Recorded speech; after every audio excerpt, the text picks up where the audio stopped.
Okay, so hello everyone. We are a group from Critical Approach Class 23B. We are going to present our analysis of Interstellar movie through post-Marxist theories.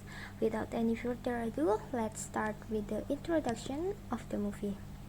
So, Christopher Nolan's Interstellar presents a dystopian vision of Earth ravaged by environmental collapse, food shortage, and political decay.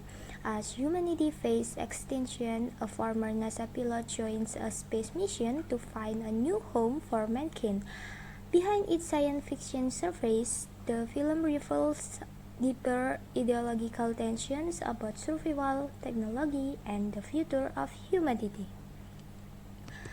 The reason why we choose this movie, as we know, literary works is not just about text-oriented. Movie also count as literary works, as every movie are cultural texts shaped by ideologies, historical contexts, and power structures. By applying critical theory to analyze certain movie, we can uncover the hidden meanings and ideological message within a film like Interstellar, especially in how it represents crisis, hope, and human destiny.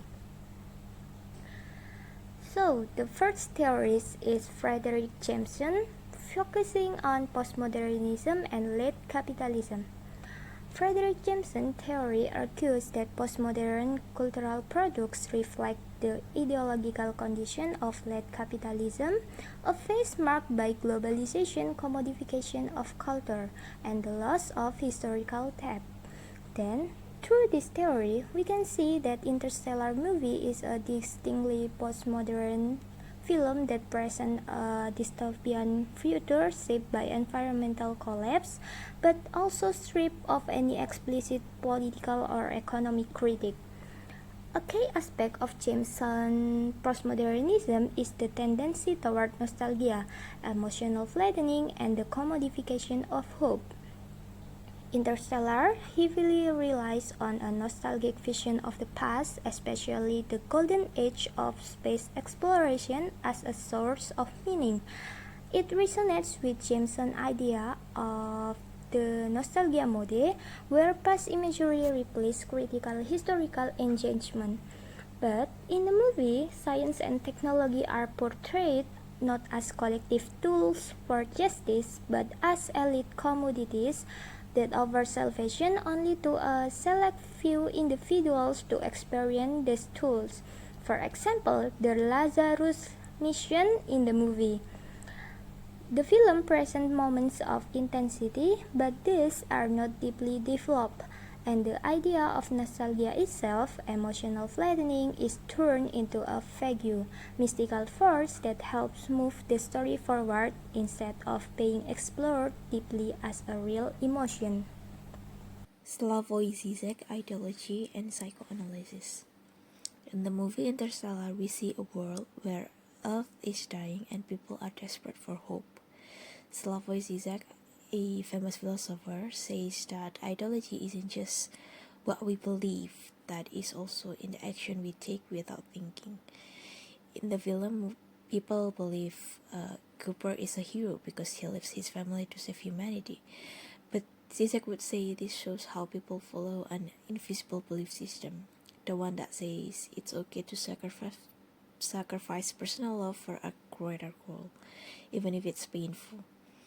This kind of thinking is so normal that nobody questions it.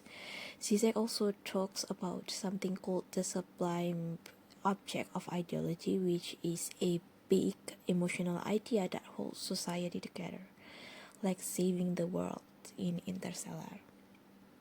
Humanity's survival becomes that big idea where everyone does hard and painful thing for it, but no one asks the truth or the reality conditions. Even Dr. Brian lies about plan A to keep people hopeful. Zizek would say that this shows how ideology gives people comfort even when it hides the truth. Another big idea in Zizek's theory is desire. We are always chasing what we don't have, just like something that we feel is missing. The black hole in the movie is a symbol of this. It's a huge, mysterious force that Cooper throws himself into, hoping to find answers and redemption. It shows how humans are always searching for something greater, something we can't fully explain.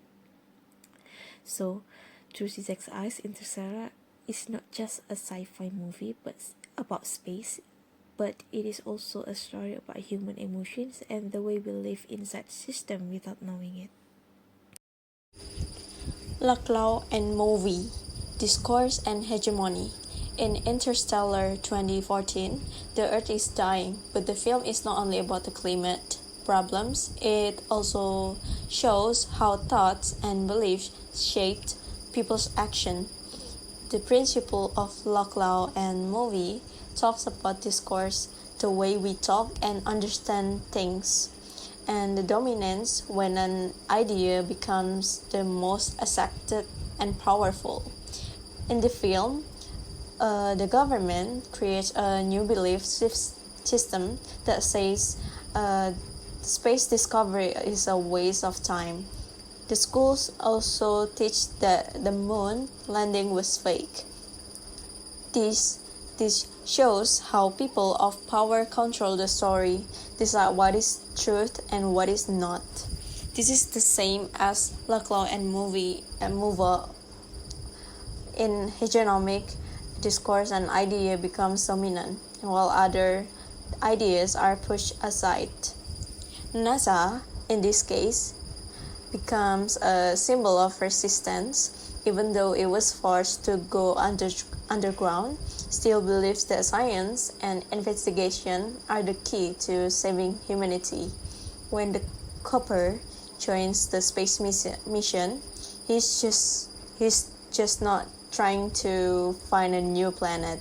He's also challenging the major way of thinking on Earth.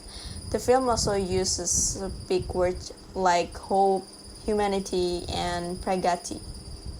But his meaning depends on what he says. These are called floating signers.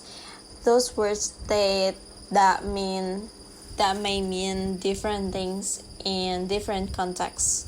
Therefore, in simple terms, Interstellar is not just a sci-fi story about space. It is also about the power of thoughts and how different groups mean what is true, fight to control the story, and what the future should look like.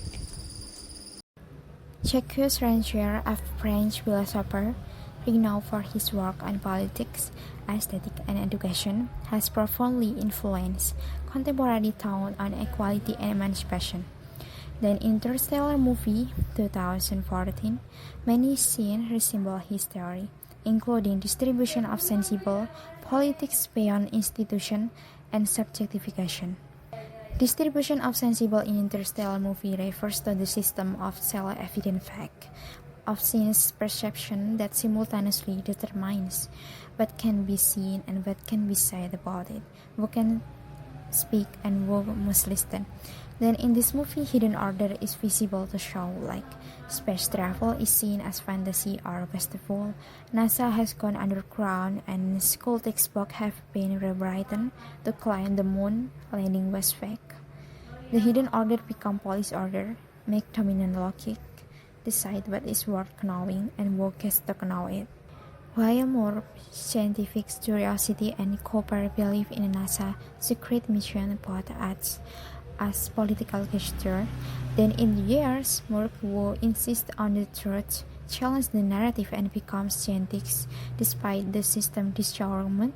She is no longer just a doubter, but a voice in the faith to reshape for the future of humanity. The scene reflects the theory Rancière belief political subjectivity arises when individuals step out of their assigned rules. Essentialism is the common belief that there exists the true essence of things, certain properties and characteristics that determine and define the subject. Strategic essentialism, according to Gayatri Spivak, is about the temporary use of essentialism to affirm and unite a group of minorities based on shared identity, like gender, race, or ethnicity, even if that shared identity is diverse and complex, to achieve specific goals. In Interstellar movie, the idea of humanity is shown as one united identity facing extinction due to climate collapse that is happening. This reflects the concept of strategic essentialism that is explained by Spivak. Everyone is seen as part of the same human race with one goal, which is to survive, ignoring the differences like race, culture, or nationality to focus on the bigger goal. The astronauts are presented as representatives of humanity, embarking on a mission to find a habitable planet through space travel. This mission, while scientifically driven, is also a strategic action undertaken to address the crisis and ensure the survival of the species. From a post-colonial perspective, the film's focus on technology to find a new Earth can be interpreted as a form of essentializing the Western knowledge and progress, which also raises a question about the potential for a new form of colonization, even if it's unintentional. Alright, thank you for listening to our presentation about analysis of Interstellar movie through post-Marxist theories. I hope our explanation is helpful and gain new insight for you. You can scan the barcode here for more explanation from us. Thank you and see you next time.